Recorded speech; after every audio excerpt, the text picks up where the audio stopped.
It's my feel-good breakfast show. You're still with your feel-good breakfast show, Expresso, here on SABC3. Now, the last time we had the Cape Town Philharmonic Orchestra in studio with us, they were gearing up for the Summer Music Festival and performance at the Kirstenbosch Gardens. And little did we know that a few months down the line, the concerts would be taking place in the comfort of each member's homes.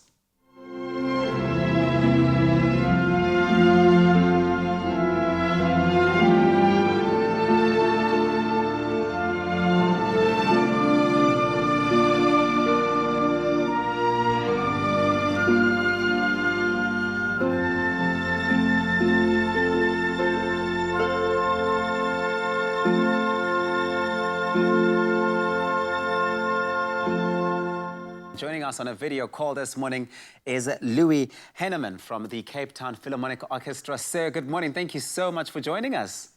Thank you. It's nice to be here. What a time we find ourselves living in. I mean, no one could have prepared for this, but you guys seem to have taken it on and grabbed it by the horns, really. Well, we had no choice. We couldn't sit at home doing nothing. Very early on in the lockdown, we decided that we need to do something, and we produced our first video. It was very successful. It had lots of views on YouTube and on Facebook.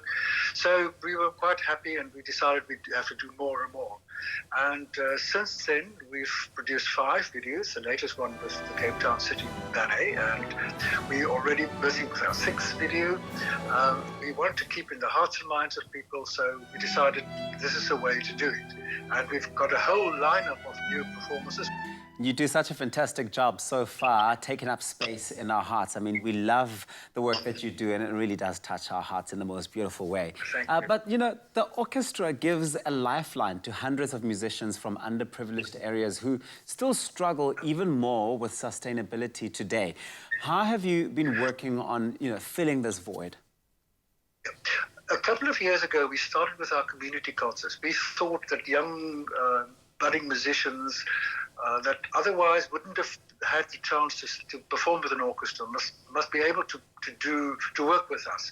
That includes Zip Zap Circus and a lot of youngsters in different genres. We started the community concerts, and it was extremely successful. We're going to do it again soon, and perhaps there's no concert hall, but people can watch these concerts and the individual numbers on WhatsApp.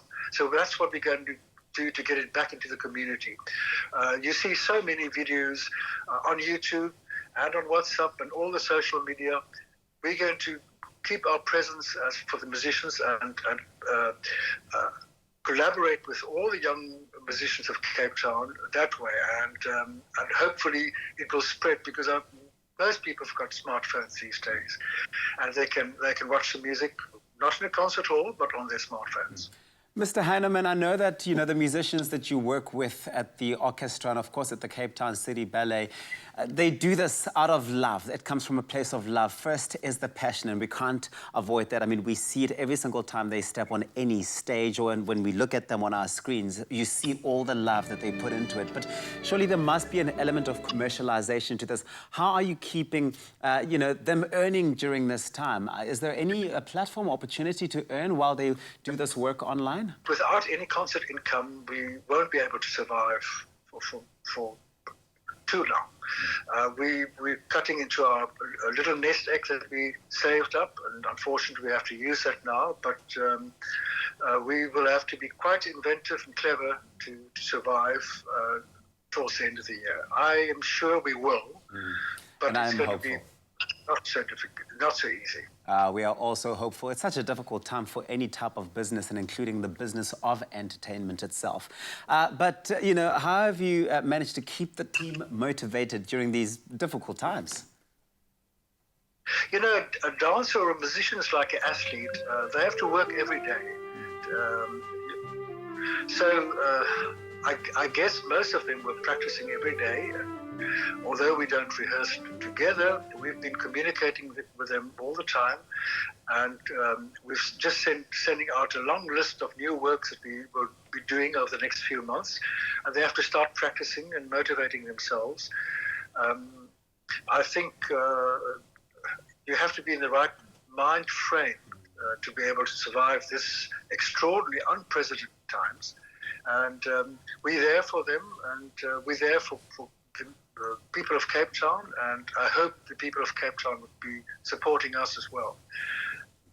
This is indeed such an interesting time. We're having to reimagine the way that we operate in every sense of the word, but it takes such great leadership. And I think the Cape Town Philharmonic Orchestra are so lucky to have such great leadership, such fantastic leadership in people like you. And we wish you all the best. And I know that when we do come out of this, there'll be lots of South Africans and lots of people from all over the world really ready and on standby to support you when you go back onto the stage. Thank you so much, Mr. Louis Henneman, for joining us. Thank you. We're looking forward to that first real concert. And of course, that was Mr. Louis Henneman of the Cape Town Philharmonic Orchestra chatting to us about the difficult times of COVID-19, but how the Philharmonic Orchestra, alongside the Cape Town City Ballet, are keeping things moving during this time. And I certainly hope that when we do get back to the normal that we all love and know, that we'll all be on standby to show them all the love and support.